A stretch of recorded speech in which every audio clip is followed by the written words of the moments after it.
Assalamualaikum warahmatullahi wabarakatuh. Para pendengar yang terhormat, selamat berpuasa. Moga-moga amalan kita diterima oleh Tuhan. Dan sekarang kita teruskan kebiasaan kita, yaitu menjawab pertanyaan yang dikemukakan oleh masyarakat kaum muslimin kepada anak-anak Yanuar. Saya harapkan supaya sudi membacakan pertanyaan-pertanyaan itu. Terima kasih Buya atas kepercayaannya yang diberikan pada saya. Untuk surat yang pertama berasal dari saudari Yati Marto Jorelo, Gang Pala 2, Strip 8, RT 1, RK 1, Bogor. Isi pertanyaannya begini Buya. Iya. Bolehkah kita mengambil air sembahyang dengan memakai air hangat kalau kita dalam keadaan sakit? Boleh. Sebab itu kan air itu kalau dipanaskan tidak berubah, tapi kalau dimasuki najis baru berubah. Atau sudah berubah warnanya, berubah baunya. Karena misalnya masuk kencing ke dalam, itu baru tidak boleh. Tapi kalau air bersih, air suci dipanaskan, itu kan lebih baik. Apalagi kalau di sebelah Bogor itu pagi-pagi agak dingin sedikit, boleh saja Anda. Tidak ada halangan. Untuk pertanyaan kedua dari saudari Yati ini Bu ya. Ya. Begini isi pertanyaannya. Kedua orang tua kami telah lama meninggal dunia, dan kami berniat untuk melakukan ibadah haji tahun ini bila Tuhan mengizinkannya. InsyaAllah, mudah-mudahan diizinkan Tuhan. Bolehkah kami menghajikan orang tua kami yang telah meninggal itu Bu ya, dengan mengupakan orang lain di sana selama kami menunaikan ibadah haji itu? Mohon jawaban dari Bu ya. Bukan saja boleh, itu dianjurkan. Kalau yang sebaiknya kita sendiri yang menghajikan orang tua kita itu. Tapi kalau kita sudah haji, kalau anak anda belum haji, ya lebih baik cari orang yang dipercaya di sana. Banyak itu tiap-tiap tahun, terutama mahasiswa-mahasiswa yang belajar di Mekah atau di Madinah. Ditawarkan berapa dia suka diongkosi berangkatnya pergi ke Arafah itu. Itu sudah banyak dibicarakan, dan memang ada hadis-hadis yang menguatkan hal itu. Boleh kita menghajikan orang yang telah meninggal itu, atau mengupahkan orang lain menghajikannya. Apalagi pertanyaannya? Untuk pertanyaan kedua berasal dari saudara Masnun H Malik, maksud kami, Jalan Kelurahan RT 3 RK 2 Cinangka, Sawangan, Bogor. Bogor juga ya. Isi pertanyaannya begini Bu ya. Yang pertama, salahkah seorang suami menceraikan istri dalam keadaan hamil 8 bulan? Dan apakah berdosa jika seorang suami itu menceraikan istrinya tanpa salah sedikit pun? Itu pertanyaannya dia. Perkara mentalak itu diambil kepada hukum ialah hak si laki-laki. Bagaimana pepatah, talak bagi si laki-laki, idah bagi si perempuan. Adapun orang tidak bersalah ditalaknya, itu dia salah, tapi talaknya jatuh juga. Sebab itu kekuasaan mutlak bagi si laki-laki tadi.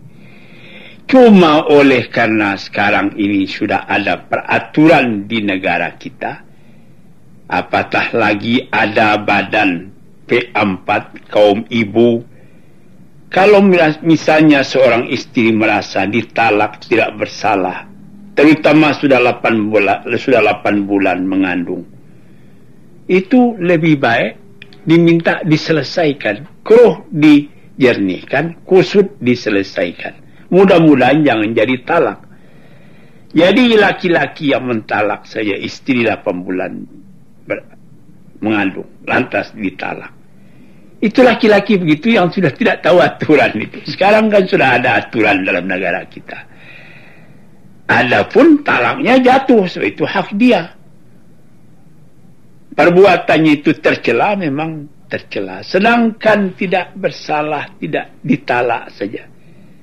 Itu ada hadis, inna abghadal halali indallahi at-talaq. Satu perbuatan halal tapi dibenci oleh Allah Ta'ala ialah talak itu. Arti dibenci, tidak disenangi, tetapi talaknya jatuh. Ini ingat. Misalnya dia benci lalu ditalak, ini katakan karena perempuan tak suka itu, lantas talaknya tidak jatuh, itu tidak ada, itu jatuh. Tapi kan sekarang karena ada penyelesaian hakim atau pengadilan agama, dibawa ke sana, dibicarakan baik-baik, kan lebih baik daripada begitu saja. Itu sudah. Untuk pertanyaan kedua dari saudara Masnun ini, Bu ya, masih berkaitan dengan soal perceraian. Di mana pertanyaannya berisi begini, Bu ya. Dalam suatu sidang agama, perceraian di pengadilan agama itu pernah terjadi 1 kali tapi tidak putus. Dan suami tidak mau lagi mengikuti sidang-sidang yang selanjutnya, Bu ya. Apakah itu berarti syah perceraian itu? Iya. Syah itu kan saya sudah katakan, tidak usah diulang 2 kali lagi. Kalau laki-laki itu menceraikan, cuma ada keterangan lain. Kalau sedang marah, ighlaq namanya, pikirannya tertumbuk, senang gelap mata, cerai. Tapi nanti antara 1 jam di belakang dia sudah menyesal. Ini bisa dikadukan lagi kepada pengadilan agama, mungkin itu talaknya dianggap tidak jatuh. Jadi hal ini penyelesaian dengan hakim yang baik sekali soal seperti ini. Jangan diselesaikan berdua saja. Negara kita sudah tambah teratur dengan adanya undang-undang yang demikian itu. Baik, untuk pertanyaan ketiga dari saudari Masnun ini, Bu ya. Iya. Bagaimanakah menurut hukum agama Islam bila bayi yang dikandungan telah lahir dan kini berumur 8 bulan, sedangkan bekas suami tidak pernah sama sekali melihat bayi itu, bahkan juga tidak pernah kirim uang belanja? Mohon jawaban dari Buya. Itu kan sudah ada. Ada taklik ketika kawin. Kalau 6 bulan laki-laki meninggalkan istrinya, tidak memberi nafkah atau zahir atau batin, tidak ada kabar berita, itu perempuan sudah boleh datang kepada pengadilan agama mengadukan halnya, dan itu tersebut dalam taklik dengan membayar 50 rupiah katanya. Tapi sekarang 50 rupiah itu cuma sebutan saja, mungkin bisa berdamai juga barangkali entah berapa ribu membayar. Nah, itu dapat diselesaikan, bisa bercerai.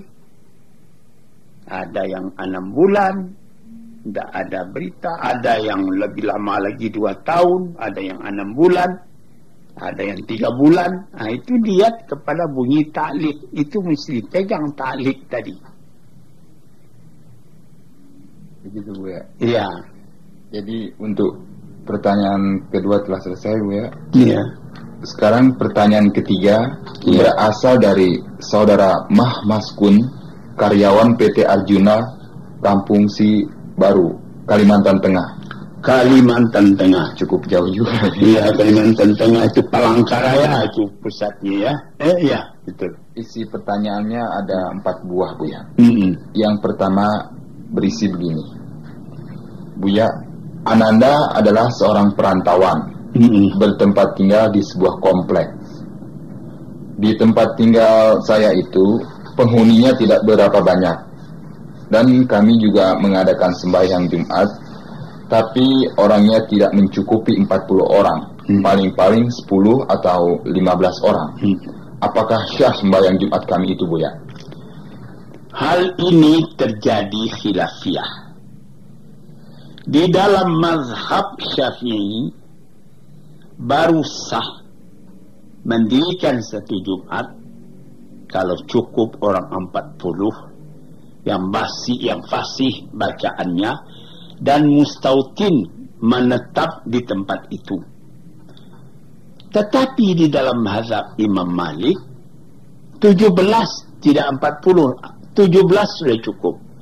Kalau orang sudah cukup 17 orang, itu fasih bacaannya bagus, itu sudah berdiri Jumat. Di dalam kitab Nailul Awtar dikatakannya dengan jelas lagi, asal sudah banyak, itu sudah boleh mendirikan Jumat. Sudah banyak, 6 sudah banyak juga, 7 sudah banyak juga, lebih dari 3 sudah banyak juga. Jadi timbang sajalah sendiri baik-baik, jangan kita terlalu terikat. Memang banyak, kalau sekiranya baru 3 orang tidak usah mendirikan Jumat, meskipun ada juga mazhab mengatakan sah, malah yang mengatakan 1 orang berjumat juga boleh katanya. Tapi saya sudah berulang-ulang mengatakan pendapat saya bahwa Jumat itu bagi saya ramai. Jadi bagi saudara di tempat tinggal di Kalimantan Tengah itu, kalau sudah lebih daripada 10 orang, ada harapan lagi akan bertambah, teruskanlah Jumat itu, jangan dikatakan tidak sah. Karena kalau sekiranya di tempat itu jauh lagi, lebih-lebih kalau seperti di Kalimantan Tengah, selama-lamanya tidak akan ada Jumat nanti. Kalau sekiranya orang 20 sudah hendak juga didirikan. Jadi agama kita ini mudah. Kalau ada mazhab Syafi'i mengatakan 40 tidak bisa, ambil ke mazhab Malik yang 17. Bukan kita namanya oportunis mazhab, tetapi pertimbangan tentang ramainya makhluk. Apatah lagi di Kalimantan Tengah itu memang negerinya masih berjauh-jauhan itu. Sekian saja jawabannya. Untuk pertanyaan kedua dari saudara Mahmaskun ini, Buya, berisi begini. Apakah saya ini termasuk musafir atau bukan, Buya? Sebab saya merantau di negeri orang. Demikian, Buya. Merantau itu saya juga merantau di Jakarta. Saya datang kemari tahun 49 dulu, jadi sudah 31 tahun sekarang. Jadi kalau katakan merantau juga tentu tidak. Biasanya yang katakan merantau itu dalam hadis-hadis sehingga 2 bulan. Kalau sudah agak lama tentu tidak merantau lagi namanya. Kadang-kadang orang merantau dari Sumatera datang ke Jawa, lebih banyak yang telah berkubur di Jawa, namanya merantau juga. Jadi tentu ada batasnya yang lebih baik. Ada seperti Abdullah bin Umar dalam perjalanan 2 bulan dia tetap saja melakukan qasar dalam sembahyangnya. Tapi yang lebih daripada 2 bulan anda ada bertemu hadisnya yang kuat. Timbanglah oleh anak anda sendiri memakainya. Baik, Buya, untuk pertanyaan selanjutnya dari saudara Mahmaskun ini berisi begini. Kalau kita bangun kesiangan, bagaimana cara kita mengerjakan sholat subuh, Buya? Mohon jawaban, Buya. Nabi Muhammad pun pernah kesiangan di dalam satu perjalanan bersama beberapa orang sahabatnya, atau patroli barangkali, tidur. Pagi-pagi bangun matahari sudah tinggi. Disuruhnya juga Bilal azan katanya. Nah, jadi sembahyang menjahar seperti biasa. Jadi kalau sekiranya saudara kesiangan, lebih baik menurut Nabi itu saja, terus sembahyang, terus jahar, pakai azan dan segala. Cuma jangan sampai 2-3 kali, karena dalam sejarah Nabi cuma 1 kali itu pula kejadian. Lebih baik saudara beli beker, supaya 4:30 pagi, kata beker saudara sudah bisa sembahyang. Yang sekali tidak apa. Tapi nanti kalau kita sengaja biar sesat tidur, itu sudah salah kita. Ya, saya lama-lama baru tidur supaya nanti saya terbangun siang hari, ya, itu tidak boleh itu. Ya.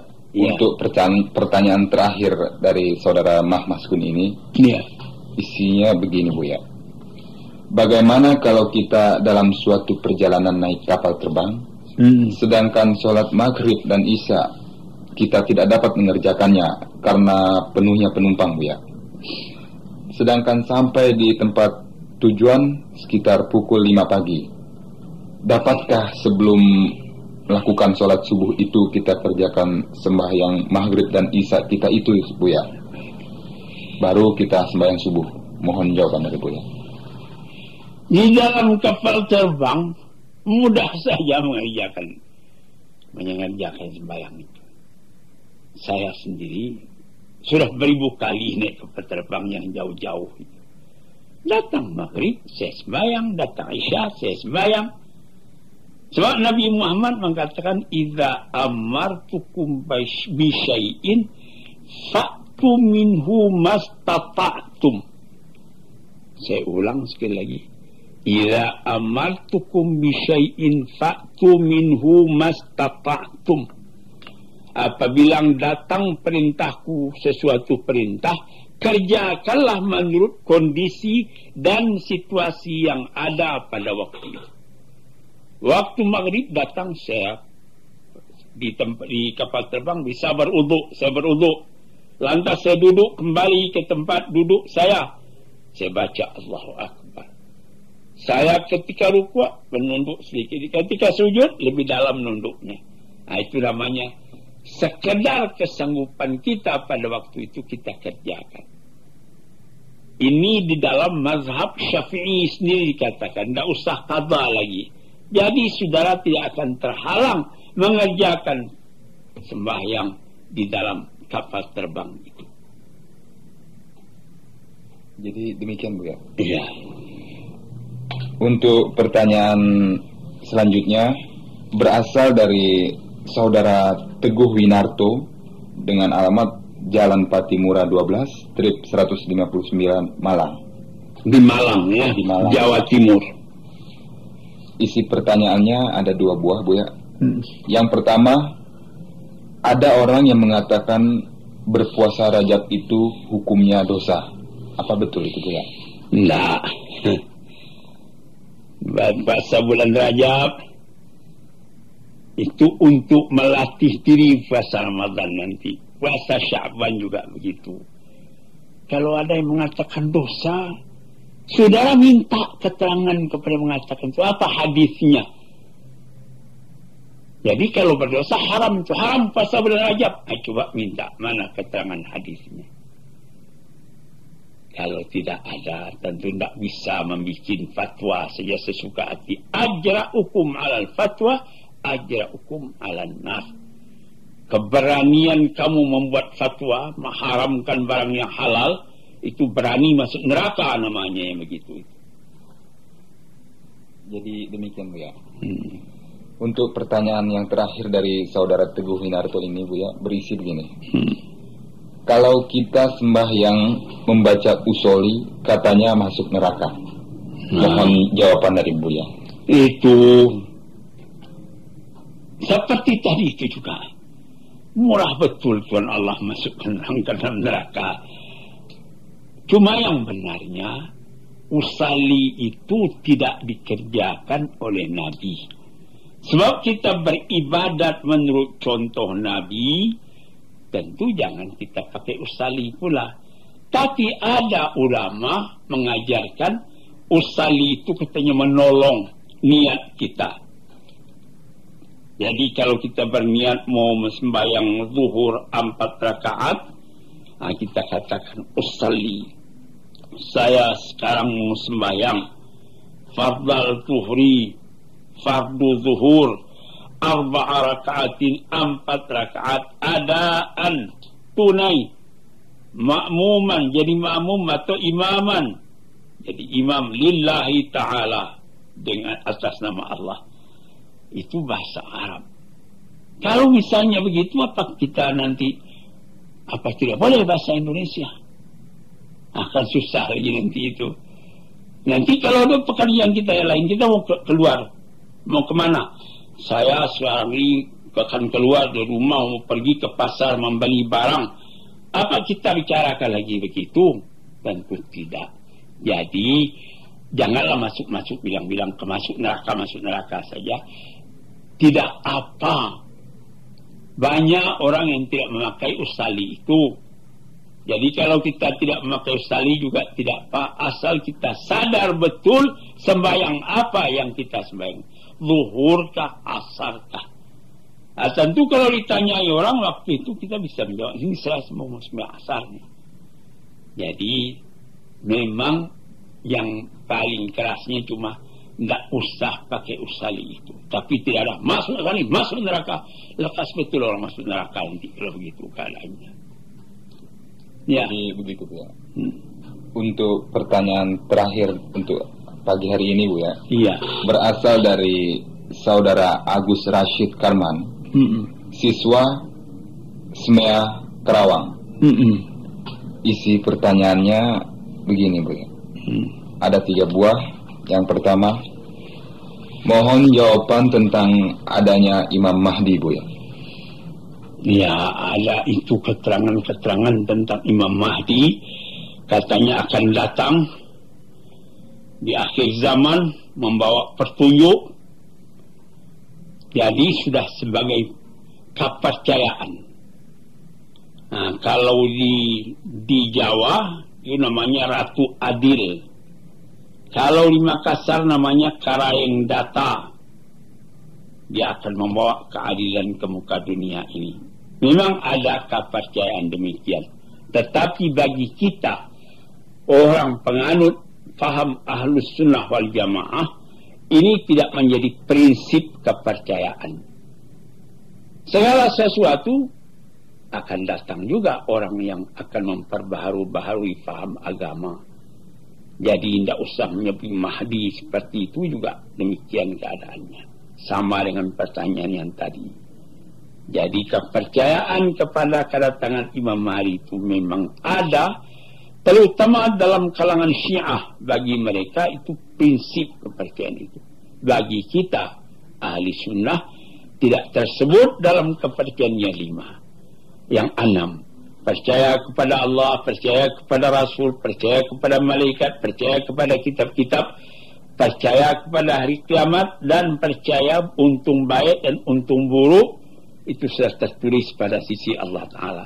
Anda ada nomor 7, percaya akan Imam Mahdi akan datang. Anda ada kepercayaan kita yang begitu.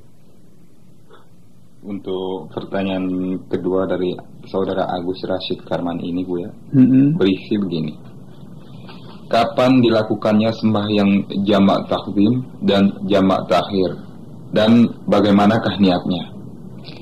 Kalau kita dalam perjalanan, misalnya kita berangkat pada waktu zuhur, akan sampai nanti di tempat yang kita tuju itu, entah naik kapal terbang, entah naik mobil, entah apa, habis maghrib baru kan sampai di sana. Kita jamak takdim dulu. Kita sembahyangkan zuhur dan asar. Yang nanti sesampai kita di tempat yang kita tuju, misalnya pukul waktu maghrib, itu boleh nanti maghribnya kita sembahyangkan takhir disatukan dengan isya. Itulah pertemuan antara jamak takhir dengan jamak takdim. Kalau waktu asar disembahyangkan lebih dulu pada waktu zuhur, itu namanya takdim. Sebaliknya kalau waktu zuhur itu disembayangkan di waktu asar atau maghrib disembayangkan di waktu isya, itu namanya jamak takhir. Mengenai niatnya, Bu? Ya, niatnya begitu. Saya sengaja tidak usah pakai ustalinya lagi, dengan ingatan saja sudah boleh. Saya sekarang misalnya kita dalam kapal terbang, hari sudah waktu maghrib, nanti akan sampai di tempat yang kita tuju baru pukul 9. Nanti saja saya sembahyang maghrib, sesampai saya di tempat itu. Itu namanya jamak takhir. Baik, untuk pertanyaan terakhir dari saudara Agus Rashid Karmani ini, Bu, ya, berisi begini. Kalau kita sembahyang mengambil air wudhu dulu dengan niatnya, bagaimana kalau kita hendak membaca Al-Quran mengambil wudhu dulu? Apakah niatnya sama dengan kita mengambil air sembahyang itu, Bu? Ya, sama saja. Itu kalau sudah mengambil air wudhu, mengambil air sembahyang kan sama artinya itu. Jadi kalau kita sudah berwudhu itu lebih baik sekali, meskipun waktunya belum datang, kita baca Quran. Itu lebih afdal membaca Quran dengan berwudhu. Malah ada ulama yang mengatakan wajib dengan dasar la yamassuhu illal mutahharun. Tapi saya berpendapat dengan wudhu yang telah dipakai tadi, yang kita telah kerjakan, boleh kita membaca Quran lebih afdal, lebih utama. Nanti dengan wudhu itu juga sesudah kita baca Al-Quran 2 juzuk misalnya, kedengaran azan Allahu Akbar, anda usah ambil wudhu lagi karena wudhu tidak ada. Ambil wudhu juga boleh, itu namanya memperbaharui wudhu. Sudah selesai, Bu, ya? Ya, terima kasih Nanda atas pertolongan membacakannya. Itu nanti lain hari tolong bacakan lagi. InsyaAllah, ya. Assalamualaikum warahmatullahi wabarakatuh.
Assalamualaikum warahmatullahi wabarakatuh. Selamat pagi para pendengar yang terhormat, yang mulia. Hari Senin biasanya kita menjawab pertanyaan-pertanyaan yang dikemukakan. Anda diharap supaya sudi membacakan pertanyaan-pertanyaan itu. Iya, dengan senang hati, Bu, ya. Iya. Baiklah, Bu, ya, kita mulai saja dengan pertanyaan surat yang pertama dari Saudara Wali Judin, Jalan Budi Kemuliaan nomor 13/47 Jakarta Pusat. Pertanyaannya begini, Bu, ya. Istri saya baru melahirkan, sekalipun melalui operasi besar. Alhamdulillah, ibu dan anak dalam keadaan selamat. Setelah operasi tersebut, kami disuruh untuk masuk KB demi keselamatan. Akhirnya menstruasi tidak teratur, kadang-kadang hampir 1 bulan. Dengan demikian tidak dapat melanjutkan sembahyang. Mohon penjelasan dari Buya. Yang kewajiban sembahyang itu tetap ada. Itu dapat ditaksir sendiri. Kalau yang normal, perempuan mens itu ialah 6 hari.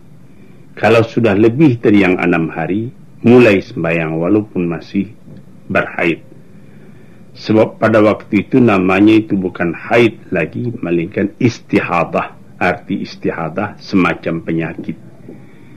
Jadi karena penyakit itu sebagaimana juga penyakit yang lain-lain tidak meninggalkan sembahyang, sehingga orang tertidur saja terus masih wajib sembahyang cara tidur.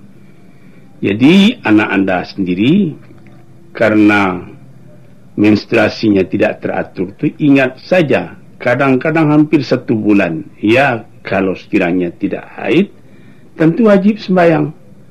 Kalau datang waktu haid, batasnya 6 hari. Lebih dari itu sembahyang kembali. Caranya tentu mudah saja diketahui. Maaf, diambil kapas, celana kecil yang pakai kapas itu nanti insya Allah bersih, tidak akan tersinggung. Jadi kewajiban sembahyang tidak terhalang dengan adanya istihadah, yaitu darah penyakit namanya. Jadi jangan anak anda tinggalkan sembahyang. Anak anda mengatakan dengan demikian tidak dapat melanjutkan sembahyang. Jangan, sembahyang mesti terus lebih daripada waktu yang 6 hari itu.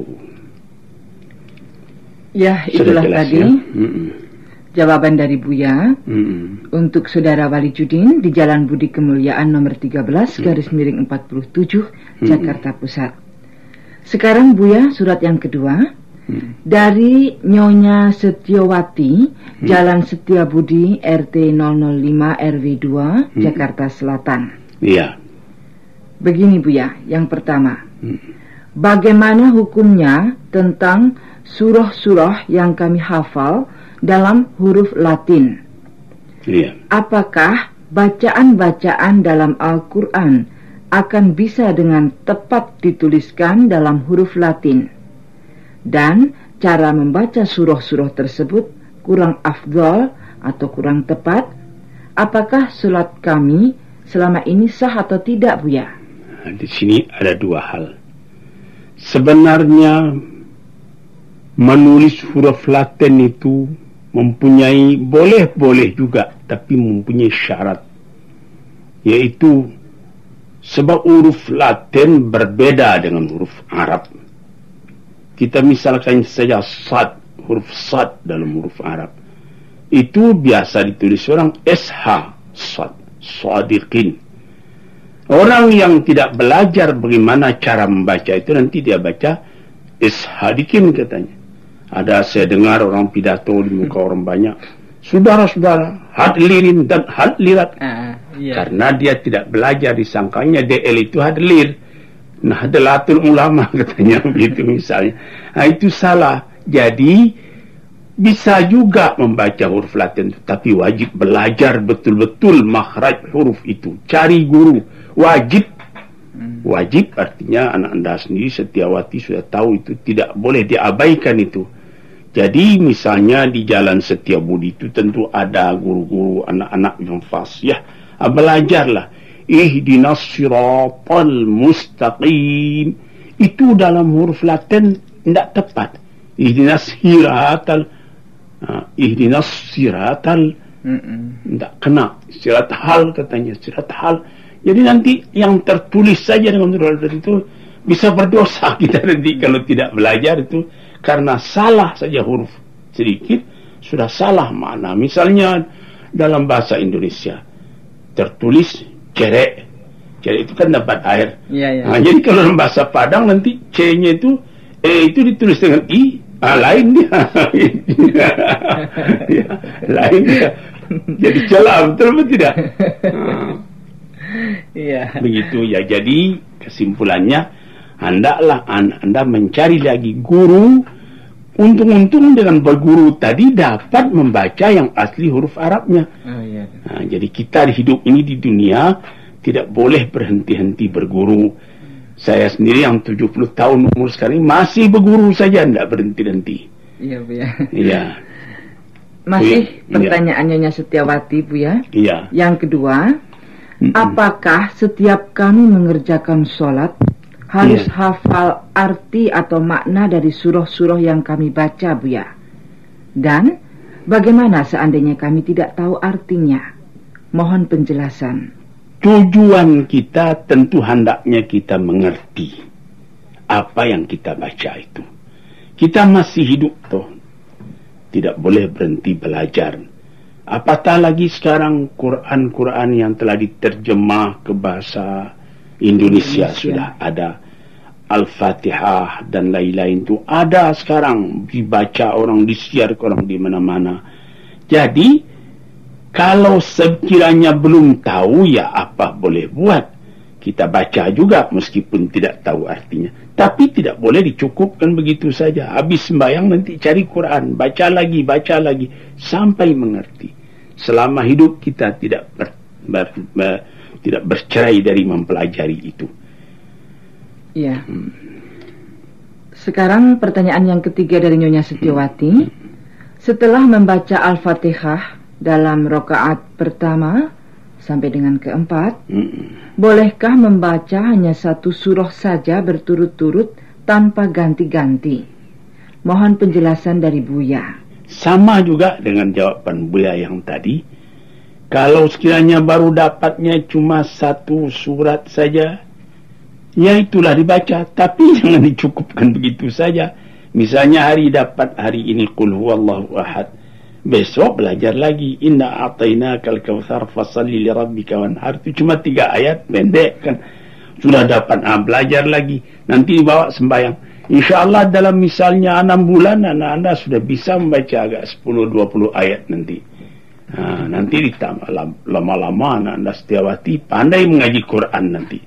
Jadi jangan dicukupkan begitu saja, belajar terus, train. Ya enggak? Iya, betul.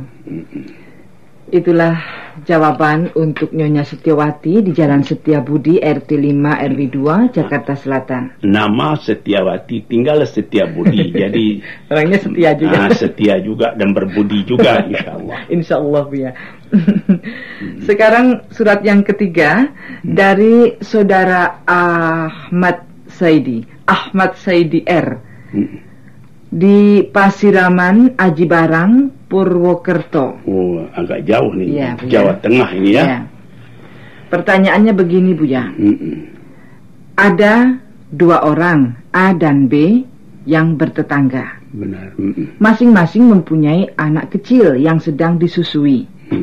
Sedangkan anak A wanita, anak B putra. Antara A dan B sering bepergian. Barangkali ini ibunya ya. Iya. Dan anak itu ditinggal di rumah. Karena anak itu lama ditinggal, lalu menangis ingin menetek. Karena rasa kasihan dari ibu yang dititipi anak itu, lalu anak itu disusui oleh ibu yang dititipi anak itu. Iya. Apakah kedua anak itu langsung menjadi saudara satu susuan? Bolehkah atau tidak kedua anak itu menikah nantinya? Mohon penjelasan. Ya, insyaallah saya jelaskan di sini. Itulah yang bernama saudara sepersusuan. Dia sudah menjadi muhrim. Dia tidak boleh lagi kawin. Anak wanita A, wanita A dan anak wanita B, putra kan begitu katanya, laki-laki dan perempuan. Itu di dalam Al-Quran. Wa akhawatukum minar radha'ah, saudara kamu dari sepersusuan katanya. Ibunya sudah jadi ibu, tidak boleh lagi dikawininya. Jadi konsekuensinya kalau berwudu itu tidak batal wudunya bersentuh. Sudah muhrim, namanya sudah mahram itu. Jadi apatah lagi sebagaimana pertanyaan anak ini, ada khilaf ya. Kata setengah ulama kalau cuma sekali saja tidak apa. Tapi ini saya lihat pertanyaannya kan sering bepergian.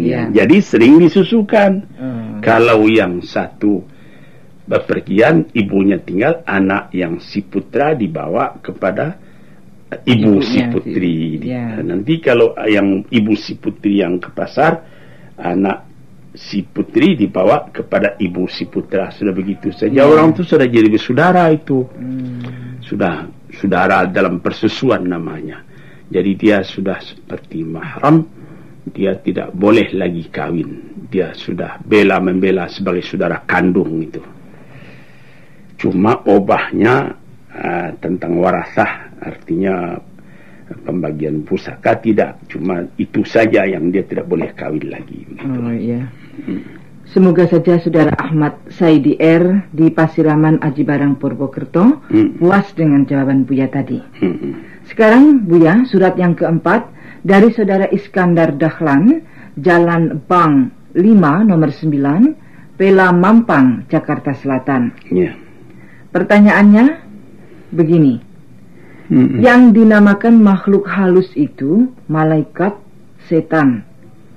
Selain dari itu adalah orang halus yang menamakan dirinya orang suci yang tak dapat dilihat, tapi dapat mengobati orang sakit dengan perantara jasad orang lain, seperti kemasukan roh, Buya. Cara mengobati ini mempergunakan firman dan hadis. Apakah benar ada makhluk-makhluk halus ini? Mohon penjelasan dari Buya. Pertanyaan anak Anda Iskandar Dahlan ini tentang malaikat memang ada kesaksian dalam Al-Quran. Setan memang ada kesaksian dalam Al-Quran. Tetapi ada orang halus yang menamakan dirinya orang suci yang tak dapat dilihat. Itu tidak ada dalam Quran. Ada disebutkan tentang roh, seperti kemasukan roh. Dalam Al-Quran dikatakan yas'alunaka 'anir ruh. Qulir ruhu min amri rabbi wa ma utitu minal ilmi illa qalila.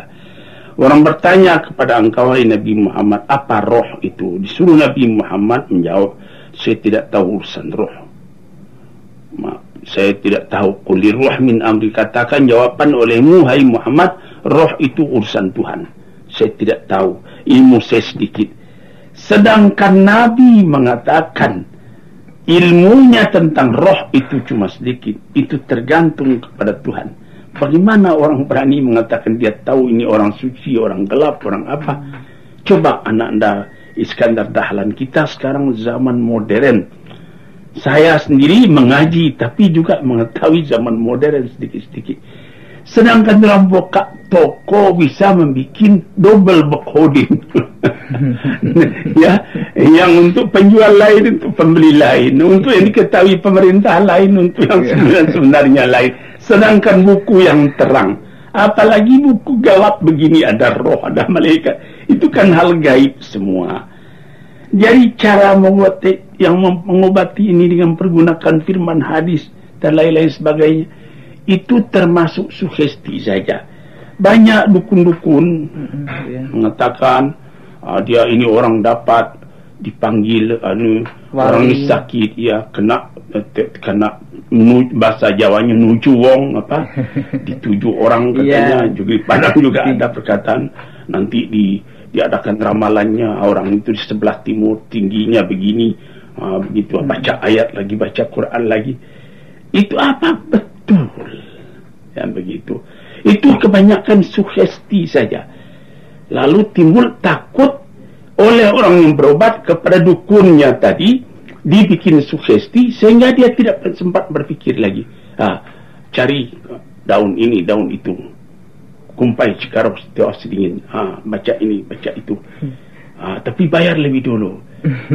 Jadi lebih baik kalau penyakit apa? Penyakit jasmani, bawa ke dokter, itu yang baik. Penyakit rohani, bawa berdoa kepada Allah. Jangan terlalu banyak terpengaruh dengan yang seperti itu. Ada roh, itu nanti ada di kamar, di luarnya dukun, di dalam kamarnya katanya ada suara-suara, dibuka kamarnya rupanya ada orang lain di dalam. Banyak itu cerita-cerita yang begitu. Jadi kita di zaman sebagai sekarang, yang agama kita fikirkan cara rasional sesuai dengan kemajuan ilmu pengetahuan, itu tidak usah lagi kita memakai yang begitu. Kerap kali saya baca di koran-koran orang tertipu dengan dukun-dukun yang semacam itu. Dengan orang yang berobat itu sendiri, kalau jiwanya kuat, dia meminta kepada Allah Ta'ala dengan sembahyang yang khusyuk. Habis sembahyang dia meminta, dia sugesti dirinya sendiri, saya sudah sembuh, saya sudah sembuh. Saban pagi dia bilang saya sudah sembuh, lama-lama dia jadi sembuh. Ini penting, ini bertali juga ini dengan tauhid, kepercayaan yang kuat kepada Allah Subhanahu Wa Ta'ala. Jangan terlalu mengharapkan yang seperti tadi itu. Jadi kalau kita berharap sendiri kepada Allah, gitu ya, Bu ya. Tidak usah melalui perantaraan orang yang kemasukan roh itu tadi. Iya, yang katanya kemasukan roh, ya, Bu ya. Ya.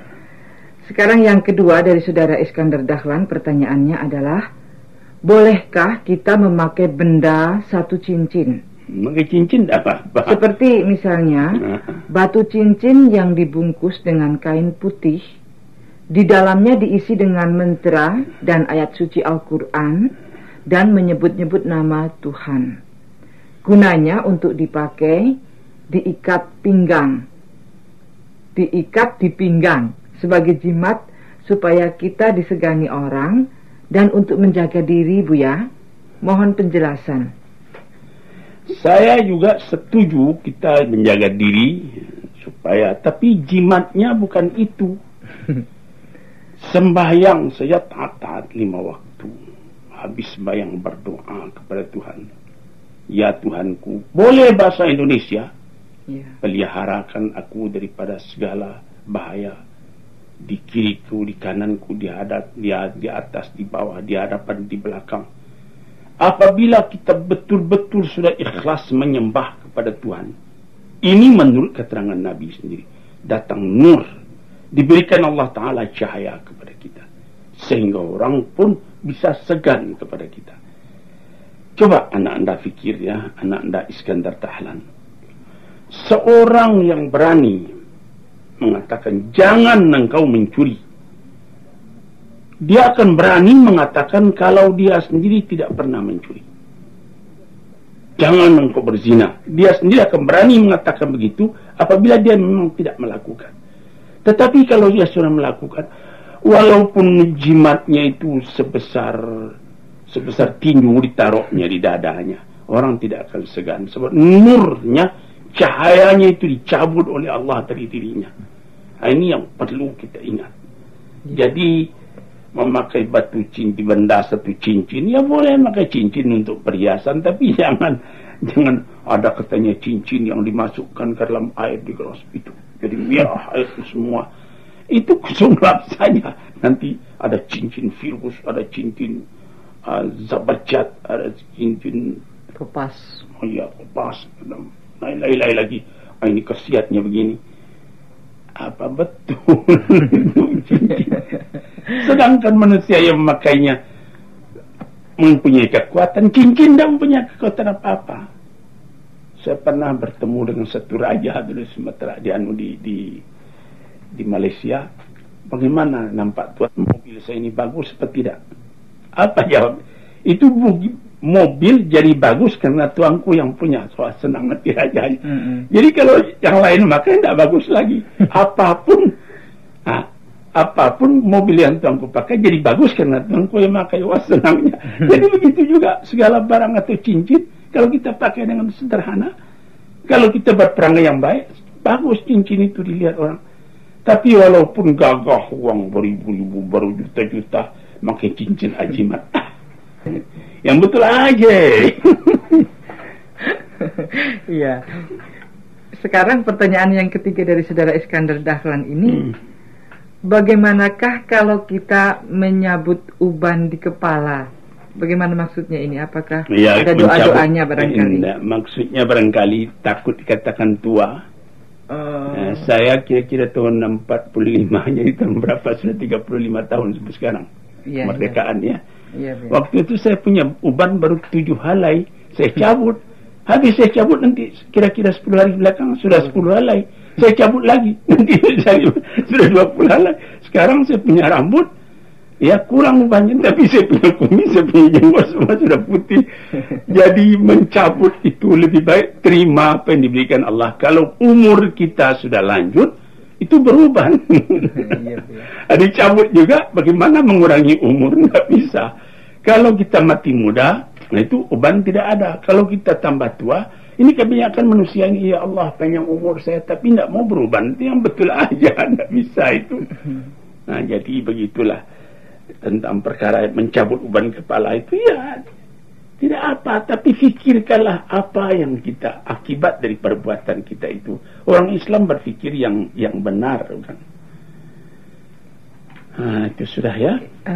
Masih ada waktu nggak, Bu ya? Boleh. Masih ada surat dari saudara Ali Umar Siddiq di Jalan Tambak 6A Jakarta. Boleh. Buya, kami mohon bertanya tentang masalah soal mungkar dan nakir dalam kubur. Teruskan saya. Semua orang yang meninggal di kubur pasti ditanya malaikat mungkar nakir. Siapa Tuhanmu? Siapa nabimu? Apa imanmu? Siapa saudaramu? Dan mana kiblatmu? Serta yang lain-lain. Pertanyaannya begini, jikalau para nabi, apa juga ditanya siapa nabimu? Mohon penjelasan, Bu ya. Iya, itu namanya sam'iyat, artinya yang kita dengar keterangannya dari Nabi kita sendiri, bahwa seorang apabila dia telah mati, ketika orang akan mulai melangkah pulang, itu dia mau ditanya oleh malaikat, benar apa yang ditanyakan. Itu hadis yang sahih. Memang nama malaikat itu Mungkar dan Nakir.